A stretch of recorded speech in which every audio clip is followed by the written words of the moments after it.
ఏ పూజకే పువ్వు రుణమై పూసిందో కాలానికే తెలుసట. ఆ కాలం కనుమూస్తే కలగా చెరిగేది జీవితం ఒకటేనట.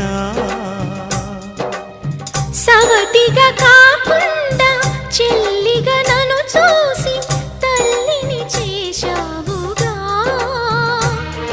ఈ పారాణి పాదాలు సేవించినా గాని రుణమే తీరదుగా. ఇది కలకాలమై